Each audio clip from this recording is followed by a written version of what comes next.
Section 5.3, page 2. So I had mentioned previously that we were taking the problem, the integral from 2 to 5 of 4 minus 2x dx to be solved three ways. We've already solved it geometrically to get an answer of -9. Then we use the definition of derivative to get an answer of -9.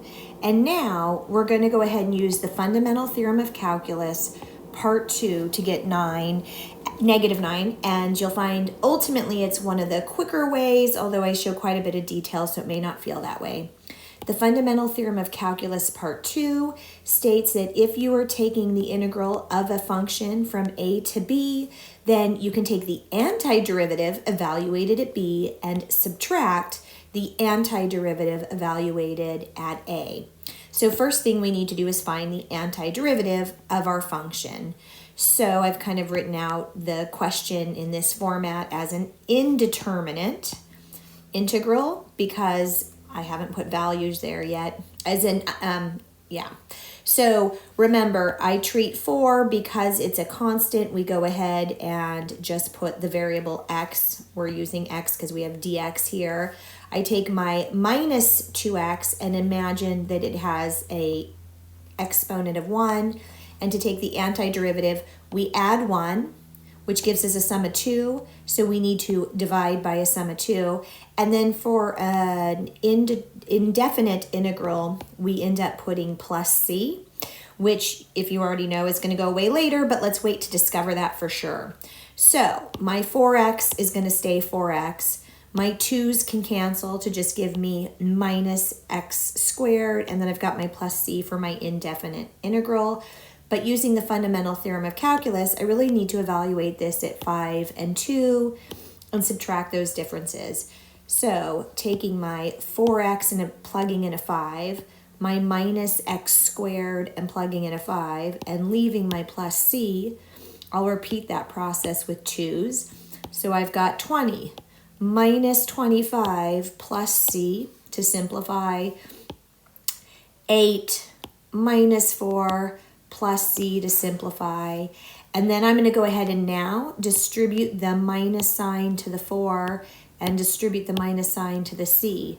So I have -5 minus 4 to get 9, and you'll notice it will have a positive c on the left side, and due to distribution, a negative c on the right side. So the c's are going to cancel out. This will always, always, always happen. So really, we don't write plus c when integrating a definite integral. So let's recap that. A definite integral is evaluated from a to b. So we're going to take the antiderivative f of x, and we're going to evaluate it at b minus a. And because we're working with numeric values, we're going to get some sort of number as our answer. But when we work with an indefinite integral, and there is no a or b to evaluate, we still take the antiderivative, but we've got to have plus c, and we're going to end up with something that looks like a function, an equation, a problem. I don't know how you want to word it, but it's not usually going to be a value. So we kept getting -9 for that last problem when it was a definite integral, but now that it's an indefinite integral, we're basically going to get that 4x minus x squared, and we have to have the plus c because, again, there was nowhere to plug a and b into to subtract off the c, and like I said, we have an equation answer. Here's another problem all the way through, again, with quite a bit of detail. The directions say to evaluate the integral. I see my integral symbol, and I see that it goes from a to b, where a is 1 and b is 4. So I'm going to get to use the fundamental theorem of calculus, part 2. But when I look at taking the antiderivative of this, hopefully it looks a little messy. If it helps you, think about a derivative. A derivative of this format would require a quotient rule. So could I simplify first? Now, we're not taking a derivative, but what I'm going to do is first turn this radical into a fractional exponent. Then I'm going to state, because I have a monomial in the denominator, I can take both the numerator divided by the monomial and do that for each term of the numerator. So I really have the 1/2 exponent subtract the 2 in the denominator, the invisible 1 exponent subtract the 2 in the denominator, And so now I have simplified the question and rewritten it in the integral format. Notice these are y's, which is why I have dy versus dx. I'm now ready to take that antiderivative. This is where I take the question and I add 1 to the exponent. Although my exponent is a fraction, so 1 is the disguised form of denominator over denominator, which simplifies to 1. But I can say negative 3 plus 2 is negative 1 over 2. Technically, I should divide by that.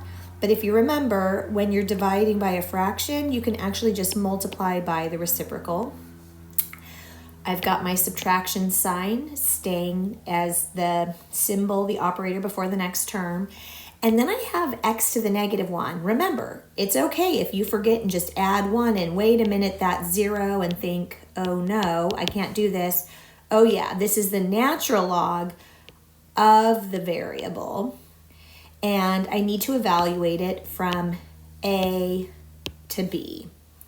So we've kind of cleaned up the problem a little bit. And I even decided to take it one step further because I'm going to be plugging in values and take my negative fractional exponent to both the denominator and radical format.